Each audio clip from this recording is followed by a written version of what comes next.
श्रीरुद्र उवाच जितन्त आत्मविद्वर्यस्वस्तये स्वस्तिरस्तु मे भवताराधसाराद्धं सर्वस्मा आत्मने नमः। नमः पङ्कजनाभाय भूतसूक्ष्मेन्द्रियात्मने वासुदेवाय शान्ताय कूटस्थाय स्वरोचिषे सङ्कर्षणाय सूक्ष्माय दुरन्तायान्तकाय च नमो विश्वप्रबोधाय प्रद्युम्नायान्तरात्मने नमो नमो निरुद्धाय हृषीकेशेन्द्रियात्मने नमः परमहंसाय पूर्णाय निभृतात्मने स्वर्गापवर्गद्वाराय नित्यं शुचिषदे नमः। नमो हिरण्यवीर्याय चातुर्होत्राय तन्तवे नम ऊर्ज इषेत्रय्याः पतये यज्ञरेतसे तृप्तिदाय च जीवानान्नमः सर्वरसात्मने सर्वसत्त्वात्मदेहाय विशेषाय स्थवीयसे नमस्त्रैलोक्यपालाय सह ओजोबलाय च अर्थलिङ्गाय नभसे नमोऽन्तर्बहिरात्मने नमः पुण्याय लोकाय अमुष्मै भूरिवर्चसे प्रवृत्ताय निवृत्ताय पितृदेवाय कर्मणे नमो धर्मविपाकाय मृत्यवे दुःखदाय च नमस्त आशिषाम् ईशमनवे कारणात्मने नमो धर्माय बृहते कृष्णायाकुण्ठमेधसे पुरुषाय पुराणाय साङ्ख्ययोगेश्वराय च शक्तित्रयसमेताय मीढुषे ओहङ्कृतात्मने चेताकूतिरूपाय नमो वाचो विभूतये दर्शनन्नो दिदृक्षूणान् देहि भागवतार्चितम् रूपं प्रियतमं स्वानां सर्वेन्द्रियगुणाञ्जनं स्निग्धप्रावृड्घनश्यामं सर्वसौन्दर्यसङ्ग्रहम् चार्वायतचतुर्बाहुसुजातरुचिराननं पद्मकोशपलाशाक्षं सुन्दरभ्रुसुनासिकम् सुद्विजं सुकपोलास्यं समकर्णविभूषणं प्रीतिप्रहसितापाङ्गम् अलकैरूपशोभितम् लसत्पङ्कजकिञ्जल्कदुकूलं मृष्टकुण्डलं स्फुरत्किरीटवलयहारनूपुरमेखलम् शङ्खचक्रगदापद्ममालामण्युत्तमर्धिमत् सिंहस्कन्धत्विषो बिभ्रत्सौभगग्रीवकौस्तुभम्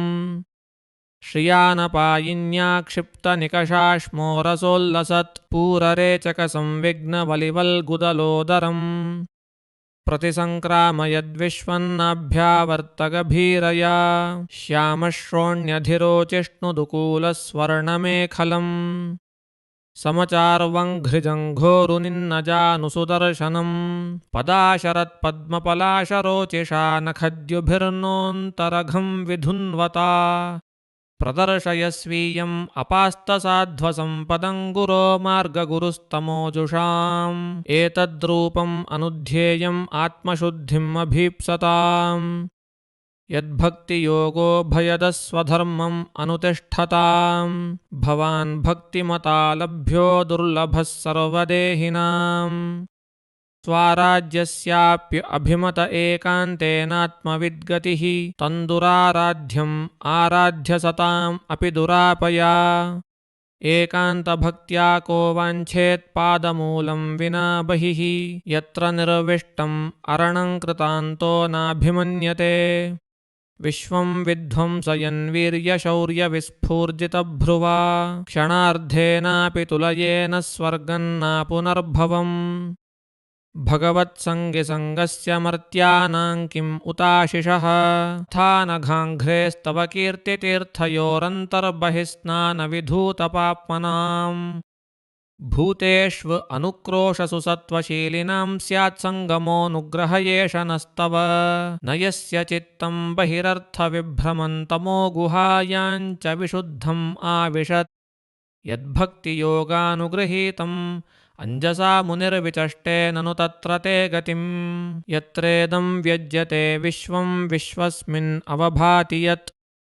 तत्त्वं ब्रह्म परं ज्योतिराकाशम् इव विस्तृतं यो माययेदं पुरुरूपया सृजद्बिभर्ति भूयः क्षपयत्य अविक्रियः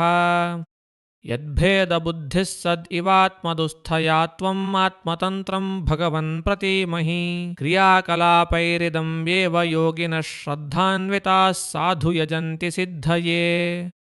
भूतेन्द्रियान्तःकरणोपलक्षितं वेदे च तन्त्रे च त एव कोविदाः त्वमेक आद्यः पुरुषः सुप्तशक्तिस्तया रजः सत्त्वतमो विभिद्यते महान् अहङ्खं मरुद् अग्निवार्धराः सुरर्षयो भूतगणा इदं यतः सृष्टं स्वशक्त्येदम् अनुप्रविष्टश्चतुर्विधं पुरम् आत्मांशकेन अथो विदुस्तं पुरुषं सन्तमन्तर्भुङ्क्ते हृषीकैर्मधुसारघं यः स एष लोकान् अतिचण्डवेगो विकर्षसि त्वं खलु कालयानः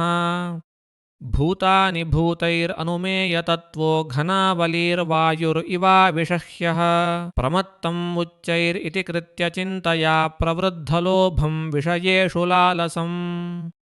त्वम् अप्रमत्तः सहसाभिपद्यसे क्षुल्लेलिहानो हिरिवाखुम् अन्तकः कस्त्वत्पदाब्जं विजहाति पण्डितो यस्ते औवमानव्ययमानकेतनः विशङ्कयास्मद्गुरुरर्चति स्म यद्विनोपपत्तिं मनवश्चतुर्दश